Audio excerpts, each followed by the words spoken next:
નમસ્કાર મિત્રો દેશ અને દુનિયાના સુપરફાસ્ટ સમાચારમાં તમારું સ્વાગત છે। પીએમ કિસાન યોજના માટે ખેડૂત આઈડી બનાવવું ફરજિયાત। પીએમ KSNY ના આગામી 22મા હપ્તાનો લાભ મેળવવા માટે કેન્દ્ર સરકાર દ્વારા ખેડૂત આઈડીની નોંધણી ફરજિયાત કરવામાં આવી છે। રાજ્યના ખેતી નિયામક કચેરીએ બાકી રહેલા ખેડૂતોને તાત્કાલિક નોંધણી કરાવવા માટે અનુરોધ કર્યો છે। ખેડૂતો આ નોંધણી ગામના તલાટી, ગ્રામ સેવક, CSC સેન્ટર અથવા તો હવે ગ્રામ પંચાયતથી કરાવી શકે છે। ઉપરાંત મોબાઈલ એપ્લિકેશનથી ઘરે બેઠા જાતે પણ રજીસ્ટ્રેશન કરાવી શકે છે। અન્ય મહત્વના સમાચારની વાત કરીએ તો ડોલર સામે રૂપિયો ઓલ ટાઈમ લો લેવલે પહોંચ્યો છે। આજે પણ ભારતીય રૂપિયો સતત ઘટી રહ્યો છે। ડોલર સામે રૂપિયો 9 પૈસા ઘટીને 90.58 ના ઓલ ટાઈમ લો લેવલે પહોંચી ગયો છે। વિદેશી રોકાણકારો ભારતીય બજારમાંથી સતત પૈસા ઉપાડી રહ્યા છે। ડિસેમ્બરના માત્ર 12 દિવસમાં વિદેશી રોકાણકારોએ ભારતીય શેર બજારમાંથી આશરે 18,000 કરોડ રૂપિયા પાછા ફેંક્યા છે, જેનાથી રૂપિયા પર દબાણ આવ્યું છે। 2025માં અત્યાર સુધીમાં રૂપિયો 5% વધુ નબળો પડ્યો છે। અન્ય મહત્વના સમાચારની વાત કરીએ તો મોદી સરકારની તૈયારી આવશે, નવો કાયદો આવી રહ્યો છે।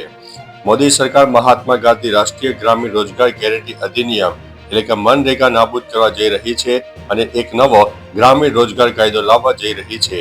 સંબંધિત બિલ લોકસભાના સભ્યોએ આપ્યું છે। આ નવા કાયદાને વિકાસ ભારત રોજગાર અને આજીવિકા મિશન ગેરંટી બિલ 2025 કહેવાશે। આ બિલ દરેક ગ્રામીણ પરિવારને દરેક નાણાકીય વર્ષમાં 125 દિવસની વેતન રોજગારની ગેરંટી આપશે। હાલમાં મનરેગા હેઠળ 100 દિવસની રોજગારની ગેરંટી આપવામાં આવે છે। અન્ય મહત્વના સમાચારની વાત કરીએ તો નીતિન પટેલનું વિવાદાસ્પદ નિવેદન સામે આવ્યું છે। ગુજરાતના પૂર્વ ડેપ્યુટી CM નીતિન પટેલે ધર્માંતરણના મુદ્દે એક મોટું નિવેદન આપી દીધું છે, જે વિવાદાસ્પદ બની રહ્યું છે।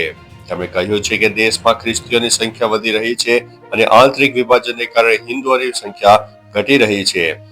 ભોળા લોકોને ફોસલાવીને ધર્માંતરણ કરવામાં આવે છે।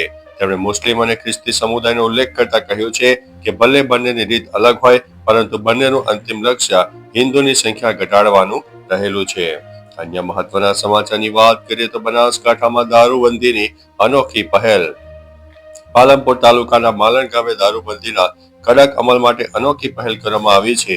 માલણ ગ્રામ પંચાયતે દારૂના વેચાણ અને સેવન સામે સખત નિર્ણય લીધો છે। ગામમાં કોઈ વ્યક્તિ દારૂ પીતા કે વેચતા ઝડપાયો તો તેની સામે પોલીસ કાર્યવાહીની સાથે લોકોને ગ્રામ પંચાયત તરફથી મળતી પાણી સહિતની તમામ સુવિધા કટ કરી દેવામાં આવશે। આ તમામ નિર્ણયો ગ્રામ સભામાં સર્વાનુમતે લેવામાં આવ્યા છે અને ગ્રામજનોને તેની જાણ કરવામાં આવી છે। અન્ય મહત્વના સમાચારની વાત કરીએ તો મનરેગા યોજના ખતમ, હવે જી રામજી નામે નવી યોજના।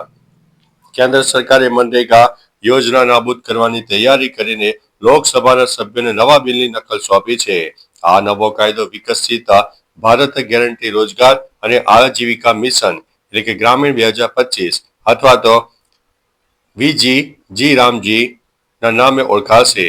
આ નવું બિલ ગ્રામીણ પરિવારોને 100 દિવસના બદલે દર વર્ષે 125 દિવસની રોજગારીની કાનૂની ગેરંટી આપશે, જે ગ્રામીણ વિકાસના ઢાંચામાં મોટો બદલાવ લાવશે। અન્ય મહત્વના સમાચારની વાત કરીએ તો સોનાએ તમામ રેકોર્ડ તોડ્યા છે। સોનાના ભાવ ફરી એકવાર કમાલ કરી ગયા છે।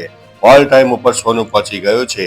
24 કેરેટ સોનું 732 રૂપિયા વધીને 1,33,442 પ્રતિ 10 ગ્રામ થયું છે, જ્યારે 22 કેરેટ સોનું 1,22,233 પ્રતિ 10 ગ્રામે પહોંચી ગયું છે। ચાંદીના ભાવ 2958 ઘટીને 1,92,222 પ્રતિ કિલો થયા છે। આજે પણ ચાંદીના ભાવમાં ઘટાડો થયો હતો, પરંતુ છેલ્લા કેટલાક દિવસથી તેમાં નોંધપાત્ર વધારો જોવા મળ્યો હતો। અન્ય મહત્વના સમાચારની વાત કરીએ તો CID PI કોન્સ્ટેબલ 30 લાખની લાંચ લેતા ઝડપાઈ ગયા છે। ગાંધીનગર CID ગ્રામના પોલીસ ઇન્સ્પેક્ટર PK પટેલ અને કોન્સ્ટેબલ વિપુલ દેસાઈને 30 લાખની લાંચ લેતા ACBએ રંગે હાથે ઝડપી પાડ્યા છે। CID ગ્રામમાં નોંધાયેલા એક ગુનામાં ફરિયાદી અને તેના મિત્ર વિરુદ્ધ કાર્યવાહી ન કરવા બદલ આ રકમની માંગણી કરવામાં આવી હતી। સરગાસણ રોડ પર લાશ સ્વીકારતી વખતે બંને આરોપીઓ પકડાયા હતા। ACBએ તેમની વિરુદ્ધ ગુનો નોંધીને વધુ તપાસ હાથ ધરી છે।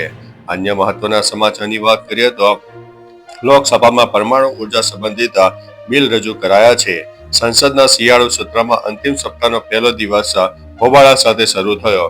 લોકસભામાં થયેલા હોબાળા બાદ પરમાણુ ઉર્જા સંબંધિત બિલ રજૂ કરવામાં આવ્યું. આ ઉપરાંત રાજ્યસભામાં ચૂંટણી સુધારા પર બિલ ચર્ચા કરવામાં ચાલી રહી છે. અન્ય ઘણા મહત્વપૂર્ણ કાયદાકીય મુદ્દાઓ પણ સૂચિબદ્ધ છે. સરકાર કેટલાક મુખ્ય બિલો પસાર કરવા ઉપર ધ્યાન કેન્દ્રિત કરી રહી છે. તો ચાલો મિત્રો, ફરીથી દેશ અને દુનિયાના સુપરફાસ્ટ સમાચાર લઈને મળતા રહીશું. ત્યાં સુધી અમને રજા આપશો. નમસ્તે.